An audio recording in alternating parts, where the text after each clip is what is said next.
Hello sir, good evening. Welcome to green team. ఈరోజు అయితే దేవనహల్ దగ్గర ఉన్న సైట్ని మళ్ళీ విజిట్ చేయడానికైతే వచ్చాము. మీరు ఫస్ట్ టైం మా వీడియోని చూస్తున్నట్టయితే సబ్స్క్రైబ్ చేయండి, షేర్ చేయండి, కింద ఉన్న బెల్ ఐకాన్ని క్లిక్ చేయండి. ఆఫ్టర్ 15 days తర్వాత మళ్ళీ ఒకసారి విజిట్ చేయడానికైతే వచ్చాము సార్ దేవనహల్ దగ్గర ఉన్న సైట్ని. ఇదంతా వాటర్ స్టోరేజ్ కోసం తవ్వించింది సార్. వర్క్ ఆల్మోస్ట్ కంప్లీట్ అయింది. కట్ట ఫినిషింగ్ కోసం డోజర్ వర్క్ కూడా చేయిస్తున్నారు. ట్రాక్టర్ వర్క్ కూడా ఆల్మోస్ట్ అయిపోవచ్చింది. ఆల్మోస్ట్ వర్క్ మొత్తం కంప్లీట్ అయిపోయింది సార్. 160 by 160 ఫీట్స్ కంప్లీట్ అవుతుంది. అవతల కూడా డోజర్ వర్క్స్ కంప్లీట్ అవుతున్నాయి. ఇన్లెట్ అవుట్లెట్ పైప్స్ కూడా క్లియర్ అవుతున్నాయి సార్. ఈరోజు ఈవినింగ్ అంతా టోటల్ అయిపోతుంది. చేంజ్ అయితే చాలా బాగా కనిపిస్తుంది సార్ మన సైట్లో. మెయింటెనెన్స్ మొత్తం మన గ్రీన్ టీమ్ సంస్థది.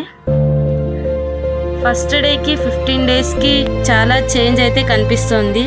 మీరు కూడా ఒకసారి అబ్జర్వ్ చేసినట్టయితే అంతా మన సైటే సార్. ఆల్మోస్ట్ వర్క్ అంతా కంప్లీట్ అయిపోవచ్చింది. 10 acres సార్ టోటల్ మన సైట్ వచ్చేసి. మీకు మా వీడియో నచ్చినట్టయితే లైక్ చేయండి, షేర్ చేయండి, సబ్స్క్రైబ్ చేయండి. Okay, thank you.